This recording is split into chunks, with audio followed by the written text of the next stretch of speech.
Scrolling through this weekend, and there was an interesting headline that the Commanders last year contacted every team in the league looking for a quarterback. Yeah. And they also apparently called Andrew Luck. Well, was it last year or 2 years ago? Apparently, they even called Kansas City about Patrick Mahomes. You know what's funny? Like, all right. We already knew that.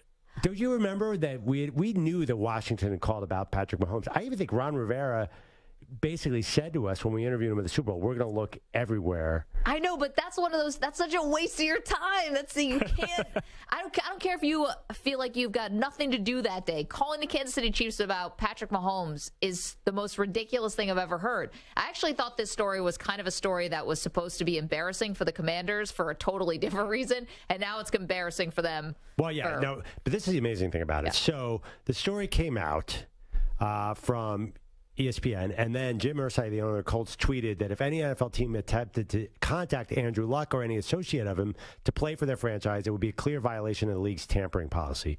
So here's where we are right now. How dumb do you have to be as a franchise to get outflanked by Jim Irsay of the Colts and lose a draft pick for tampering, which is the likely conclusion of this story because they're very sensitive to tampering. They took a pick away from the Dolphins. Yep. They oversaw the Cardinals had to give up a pick to the Eagles. It turned out to be some sort of weird trade because the Cardinals clearly tampered to hire Jonathan Gannon, the former Eagles defensive coordinator. So now the Commanders get a parting gift from Dan Snyder. Likely or possibly they're going to get a tampering charge. To me, this is just perfect Washington Commanders. It's right on brand. It is so on brand. The fact that they could get a draft pick taken away shows that there is no bottom. It's not even just the off the field stuff with Dan Snyder and how reprehensible he is, but then the on the field stuff. You guys can't even do that right. Yeah, it's how it's such a good point. You get outfoxed by Jim Irsay, you should have to get relegated or something. I don't know. You should have to lose your team for a year. I don't know what's going on. There has to be a bigger penalty. And then, by the way, they couldn't get any of these guys, including Andrew Luck, who, by the way, we saw Andrew Luck. Didn't he do the ceremonial coin toss or something at the college football playoff when it was in Indy? He's 40 pounds lighter. He looks like a college student, which he is. He's like a stay-at-home dad. Why did you think Andrew Luck was going to come out of retirement to play for the Commanders? Whatever. The fact is, after all these quarterbacks said no, they pivoted to who else but our buddy behind you, Carson Wentz. Yeah. Started a whopping 7 games for them before he had a broken thumb. Can I stick up for Irsay a little bit? This has not been...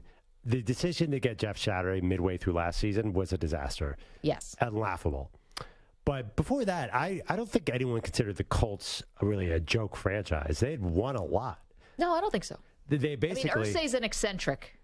Irsay has a very troubled past. Yes. He's in recovery now. Yeah. Also, there was a murder.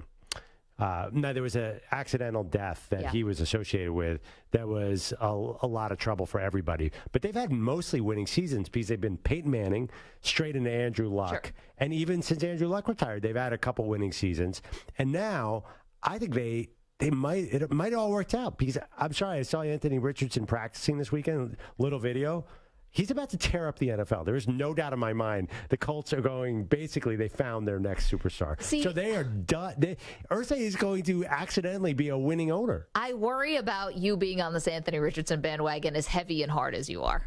Oh, I'm not alone. It's a wildly popular bandwagon already. Listen, we all love Richardson. I think we're all rooting that this is going to work out because it's going to be a lot more fun if there's a quarterback like Anthony Richardson in the league than if he ends up being a bust. Nobody wants to see that.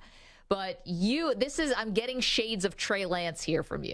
You love Trey Lance. You are on the Trey Lance bandwagon. And well, first of all, the Niners, if they had the Colts, at the very least, the worst case scenario, they decide, okay, Anthony Richardson's not a great thrower. He's not running the offense. Yeah. We're going to run the ball 50 times a game.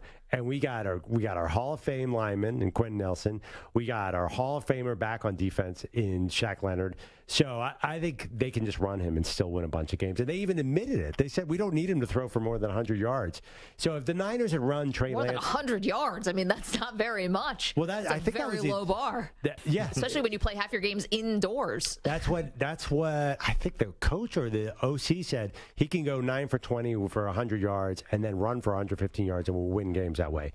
So if the Niners did that with Trey Lance, they might have won some games. They did win games with Trey Lance. Well, the whole reason we got into this is because now the Colts might have another draft pick coming their way because the Washington Commanders reached out to Andrew Luck. I mean, nobody thought like, hey, we know he's retired, but like, do the Colts still have his rights or anything like that? No? By the way, maybe one of the 55 people working the front office. Have you seen how bloated these staffs are on both the coaching side and the front office side? You got 100 analytics people. You got 1 million coaches. Not one person, no one said, hey, maybe don't call. Maybe we should do a little deep dive on Andrew Luck. That being said, I mean, come on.